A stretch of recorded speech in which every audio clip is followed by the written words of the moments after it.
இப்ப நடந்துட்டு இருக்கக்கூடிய ரஷ்யா உக்ரைன் பிரச்சனையில ரஷ்யா திரும்பவும் 2 மிக முக்கியமான வில்லேஜஸ்னா ஒரு 2, 3 ஸ்ட்ரீட் தான் இருக்கும் ஒரு வில்லேஜ்ல. அது அந்த அளவுக்கு இருக்கக்கூடிய ஒரு வில்லேஜ ரஷ்யா தரப்பு வந்து கேப்சர் பண்ணிட்டாங்க அப்படிங்கிறத ப்ரோ உக்ரைனியன் தரப்பு சொல்லிக்கிறாங்க. 2வது உக்ரைனோட மீடியாக்களே இது வந்து பேச ஆரம்பிச்சிருக்காங்க.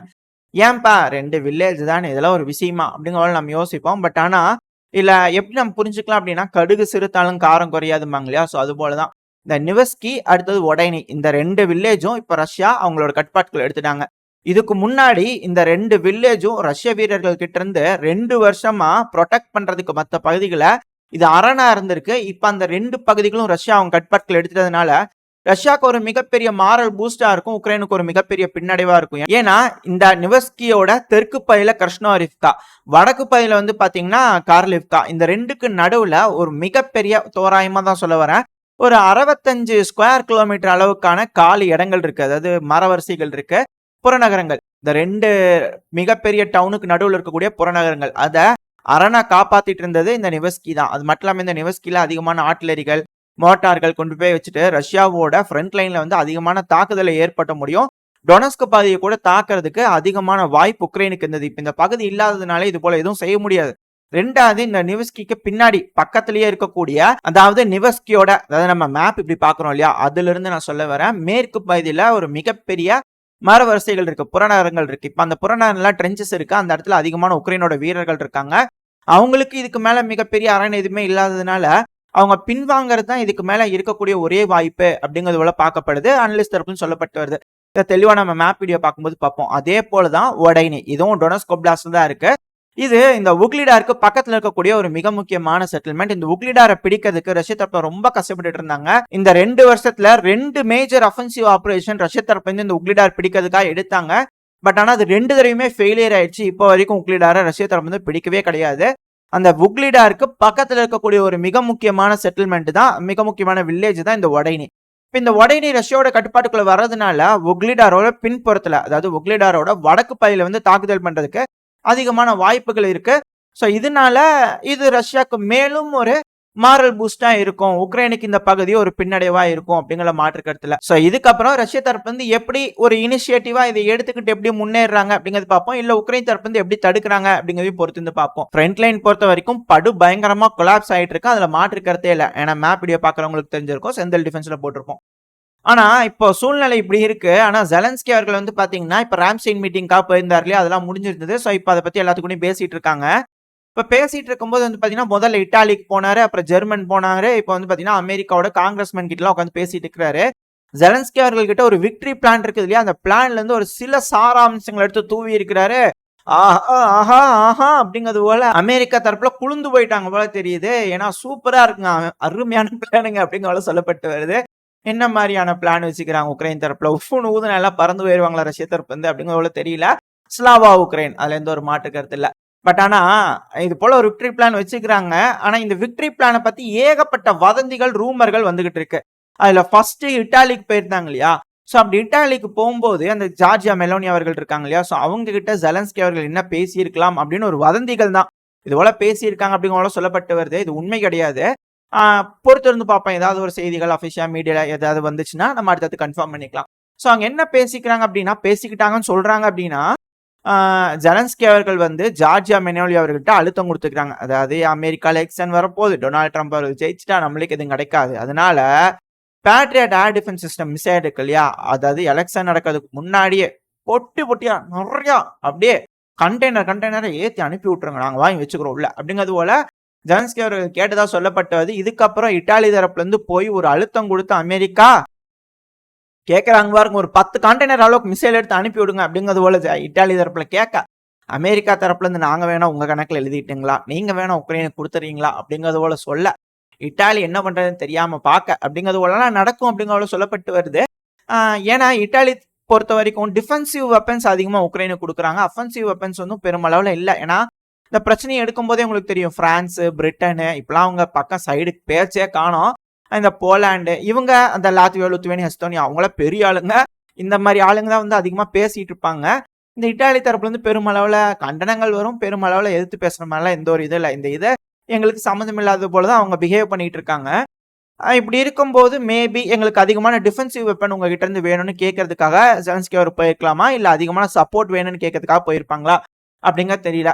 பட் ஆனா அடுத்து ஓலாஃப் ஸ்கோல்ஸ் அவர்கள்கிட்ட பேசிக்கிறாங்க. அங்கேயே வந்து அதிகமான ஆயுதங்கள் வேணும் அப்படிங்கிற கேட்டிருக்கிறதுக்கு வாய்ப்புகள் அதிகம். ஆனா இப்போ ஜெர்மனோட ஓலாஃப் ஸ்கோல்ஸ் அவர்கள்கிட்ட இருந்து ஒரு ஸ்டேட்மெண்ட் வந்திருக்குது. அவர் என்ன சொல்லிக்கிறாருன்னா, டைம் வந்துருச்சுங்க, இந்த ஸ்பெஷல் மிலிட்டரி ஆபரேஷனா முடிவுக்கு கொண்டு வரதுக்கான டைம் நெருங்கிடுச்சு அப்படிங்கிற சொல்லியிருக்கிறாங்க. என்ன எதுன்னு தெரியலையா, ரஷ்யா தோத்துட்டாங்களா அப்படிங்கிற சந்தேகங்கள் நம்மளுக்குள்ள வந்திருக்கு. ஏன்னா விக்டரி பிளான் இருக்கு இல்லையா, ஸோ இப்போ அதை வந்து அமெரிக்கா கிட்ட வேற கொண்டு போயிருக்கிறாங்க இல்லையா.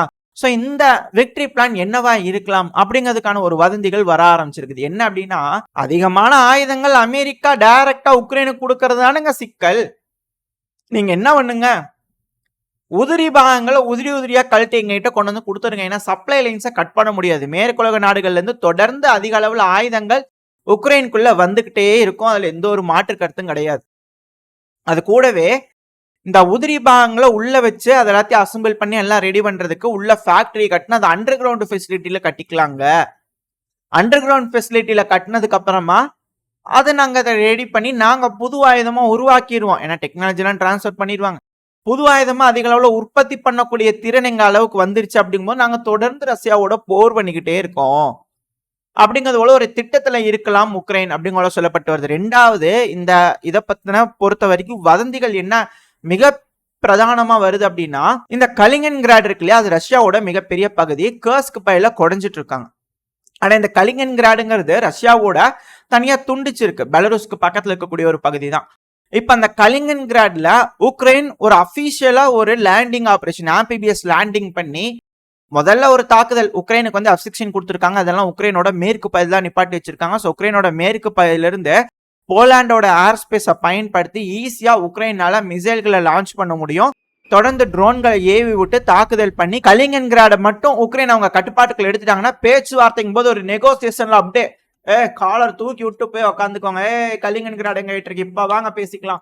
ஜாப்ரோசியா பகுதி எங்களுக்கு கொடுத்துருங்க, டொனஸ்க் லுஹான்ஸ்க் எல்லாம் எங்ககிட்ட கொடுத்துருங்க, இந்த கிரீமியா வந்து பாத்தீங்கன்னா லீஸ்க்கு மட்டும் வச்சுங்க, எல்லாம் கிளம்புங்க, அவ்வளவுதான். மன்னிப்பு கேட்டு நாங்க ஒரு ரோன் விளையிறோம், அதுக்கு பின்னாடி போயிருங்க அப்படிங்கறதோட சொல்லுவாங்க அப்படிங்கிறது தெரியல. ஏன்னா இந்த கலிங்கன்கிராடை பிடிக்கிறதுக்கான திட்டத்துல உக்ரைன் இறங்கிட்டாங்க அப்படிங்கறதோட சொல்லப்பட்டது. இது ஒரு வதந்திகள் தான். ஏன்னா அது ஒரு மிகப்பெரிய இக்கட்டான சூழ்நிலைக்கு ரஷ்யாவை கொண்டு போய் விட்டுரும். இந்த பிராந்தியத்துல ஒரு மிகப்பெரிய பிரச்சனையை கிளப்பி விடுறதுக்கு அதிகமான வாய்ப்பு இருக்கு. ஏன்னா மேற்குலக நாடுகள் உக்ரைனுக்கு அதிக அளவுல ஆயுதங்கள் கொடுக்குறாங்க. அந்த ஆயுதங்களை உக்ரைன் கிட்ட இருந்து உக்ரைன் ஏவரதா சொல்லி மேற்குலக நாடுகளோட ஏர் ஸ்பேஸையும் வாட்டர் ஸ்பேஸையும் பயன்படுத்தி ரஷ்யாவோட பகுதியான கலிங்கன்கிராட தாக்குதல் பண்ணி அதை உக்ரைன் அவங்க கட்டுப்பாட்டுக்குள்ள எடுக்கும் போது அங்க இருக்கக்கூடிய ஆயுதங்களா இருக்கட்டும், அங்க இருக்கக்கூடிய ரஷ்ய வீரர்களா இருக்கட்டும், பிரிசனர் ஆஃப் வார்ஸா பிடிக்கும் போது ரஷ்யா இந்த பிரச்சனையை எஸ்கலேட் பண்ணுவாங்களா அப்படின்ற கேள்விகள் வருது. அது போல ஒரு கண்ணோட்டங்கள் வந்துகிட்டு இருக்கு. இது நம்ம புருடா இன்டெலிஜென்ஸ் விங் போலியான தகவல் சொல்லி கொண்டு வந்து கொடுத்துட்டாங்க. நம்மளும் உங்ககிட்ட சொல்லியாச்சு. இது போல வதந்திகள் பரவிட்டு இருக்கு. ஸோ வதந்திகள் தான், யாரும் நம்பிடுவேன்னா இது போல நடக்குதா என்ன அப்படிங்கிறது பார்ப்போம். ஆக என்னமோ நடக்க போகுது அப்படிங்கிற நம்மளால தெரிஞ்சுக்க முடியுது.